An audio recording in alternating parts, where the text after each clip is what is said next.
Hey, Amber Carnes from Body Positive Yoga here, and today I wanted to talk about Garudasana, eagle pose. So, this pose is a nemesis for lots of us in larger bodies. In the traditional expression of eagle, the arms and the legs are both crossed and wrapping together. Lots of wrapping and tucking is happening.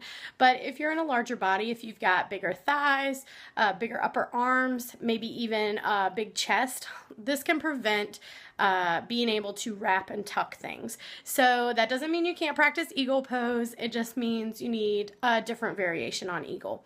So we're going to look at actually a lot of different variations and modifications today, 4 for the legs and 4 for the arms. So you have a lot of different options for different ways that you can combine these energetic actions in these positions of the arms and legs to provide your custom eagle pose.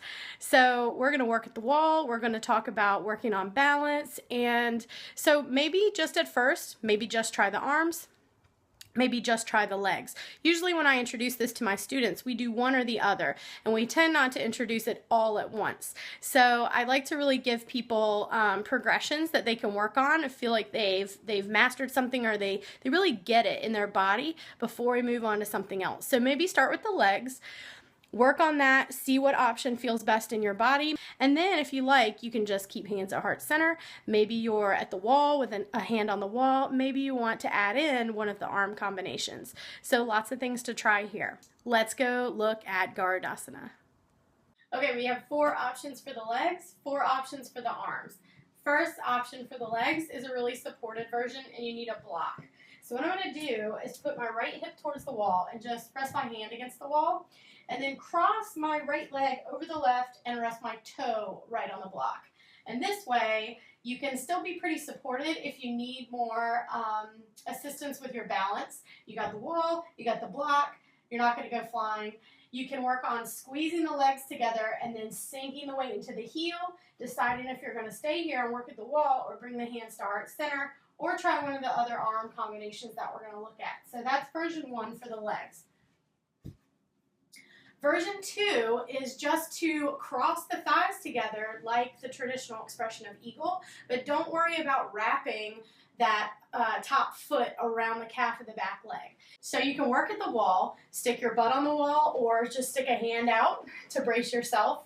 Cross your right leg over your left and then squeeze the thighs together really tightly.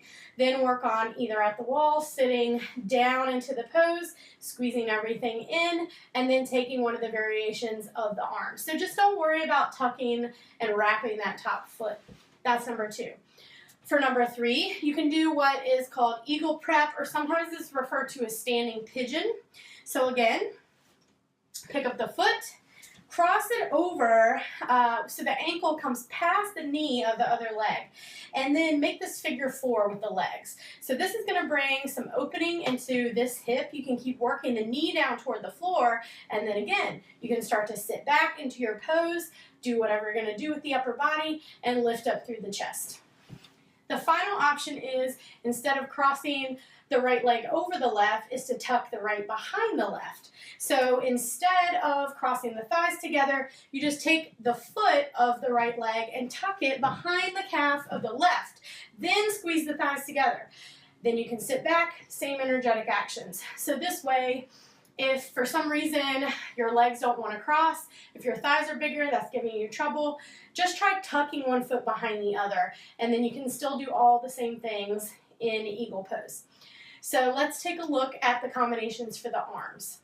Option 1 for the arms is one of the more traditional expressions of eagle arms. So if you don't reach your hands together in that first position, so one arm is crossing under the left, if they're not touching, you can kind of be flailing around in space. So one thing that you can do is take a strap into your hand, and then when you cross one arm under the other, just take a hold of the strap. And this way you can stack the elbows. I'm getting that deep opening through the upper back. I can start to lift the elbows and really get that, facilitate that stretch that happens with the upper body of eagle, but I feel like I've got some support, I've got some leverage, something to pull against. Option 2 for the arms is just to take the arms wide and then give yourself a big hug. So I'm not worrying about the upper arms. I'm doing the same energetic action with the lower arms, and I'm just reaching back and grabbing onto whatever I can reach and squeezing the arms together. The elbows are still stacked, same action that you would get in the traditional expression of eagle. The third option is to take one arm across the body and bring the other arm up underneath. So this is kind of like a stretch that lots of us have probably done in gym class sometime or the other. This, we're getting a really deep opening through the back body on this side and a stretch through the tricep and all kinds of different places. But we're just doing that one side at a time. So on the other side, you reach wide and do the same thing. So that's option 3. The final option with the arms, we already talked about at the wall, but that's just hands at heart center. So this can keep everything working toward the midline, so while you're squeezing the legs, you don't have to think about the arms too much, but you're still getting that energetic action of drawing everything in and keeping everything tight so you're not flailing your arms around and trying to catch your balance. So those are 4 options for the legs and 4 options for the arms for eagle pose. Thanks for looking at Garudasana with me today. If you're a yoga student in a larger body and you run into some issues going to a yoga class and your teachers don't quite know what to do with you, maybe they're just straight up ignoring you and pretending that you're not there, and they're not offering modifications for you, I have something that I want you to show them. I am launching an online yoga teacher training with fellow yoga teacher Diane Bondi, and it's called Yoga for All, creating body positive yoga classes for all shapes, sizes, and abilities. Really excited about this. It's a 5-week online teacher training. Your yoga teacher can get continuing education credits through Yoga Alliance, which they have to have every 3 years, so they might as well get them and learn something new that can help you as a student. We would love for you to share this training with them, with your teacher, with your studio owner.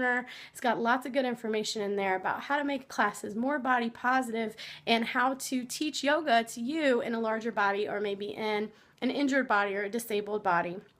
So we'd love for you to send them the link, yogaforalltraining.com. And if you're a yoga teacher and you're watching this video, we would absolutely love to have you be part of the course. We've got 5 weeks of content. It's a mixture of self-paced content and live content. And we would just love to learn with you and be able to share with you some of the lessons that Diane and I have learned in our combined experience of over 50 years. So we hope you can join us. The course launches on June 15th. And so we still have a couple weeks left for enrollment, and we would absolutely love to see you be part of the course. So go to yogaforalltraining.com to check it out, and we'll see you online. Thanks.